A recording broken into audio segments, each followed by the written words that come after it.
नासिक में चुनावी माहौल के बीच सियासी घमासान देखने को मिला।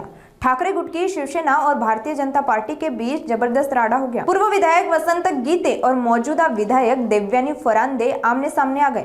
बीजेपी विधायक देवयानी फरांदे ने आरोप लगाया कि ठाकरे गुट की शिवसेना के उम्मीदवार मालेगांव से बोगस मतदाताओं को मतदान के लिए लेकर आए। घटना के बाद इलाके में तनाव का माहौल बन गया। हालात को देखते हुए पुलिस ने तुरंत काठे गली वार्ड क्रमांक 15 में अतिरिक्त बंदोबस्त तैनात किया। बताया जा रहा है कि ठाकरे गुट की शिवसेना के महानगर प्रमुख प्रथमेश गीते इसी वार्ड के मतदाता है। फिलहाल स्थिति नियंत्रण में है और पुलिस पूरे मामले पर नजर बनाए हुए है। प्रभाग क्रमांक 15 मध्ये उबाठाच्या माध्यमातून मालेगाव या भागातून अनेक महिला ज्या कधी या भागामध्ये बघितल्या नाही अशा लोकांना 6 मोठ्या क्रुझर गाड्यांमध्ये भरून आणण्यात आलेला आहे आणि कार्यकर्त्यांनी ह्या बोगस महिला ज्या आहेत त्यांना पकडलेला आहे, पोलिसांच्या ताब्यात देखील दिलेला आहे। अनेक ठिकाणी असं आढळतं की बूथवरती मतदानासाठी जातोय तर त्या ठिकाणी आधीच त्यांचं मतदान झालेलं आहे। त्यामुळे खूप बोगस प्रक्रिया जे उबाठाच्या लक्षात आलेले आहे की त्यांच्या पायाखालची वाळू सरकत चाललेली आहे आणि म्हणून त्यांनी सगळं बोगस काम जे आहे या ठिकाणी सुरू केलेलं आहे। किती महिला होते मॅडम आणि 5 ते 6 क्रुझर गाड्या त्याच्यामध्ये होत्या, पण आम्ही 8 ते 10 महिलांना पकडून दिलेला आहे कार्यकर्त्यांनी आणि त्यांना आता पोलीस स्टेशन मध्ये जमा करण्यात आलाय।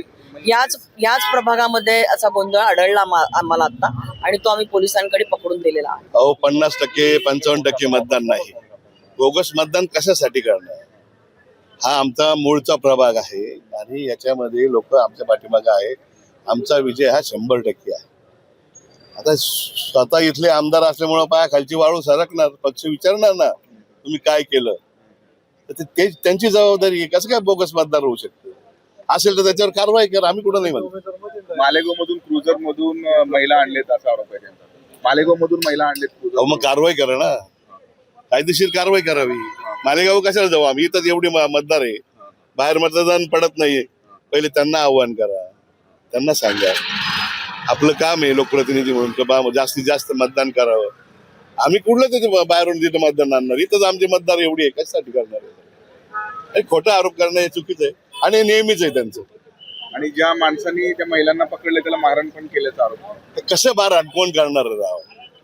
मला कळतच एवढे पोलीस बंदोबस्त या ठिकाणी। मी सकाळपासून इथं बसलेलो, मी कुठल्या बूथवर गेलो नाही, काय नाही, फक्त इथं खुर्ची टाकून बसलो आणि त्याच्या पुढे हल्लो नाही। लोक येतात, मतदान करतात, लोकशाही आहे। बोगस मतदान झालं असेल तर तुम्ही ठरवा आणि त्याच्यावर कारवाई करा।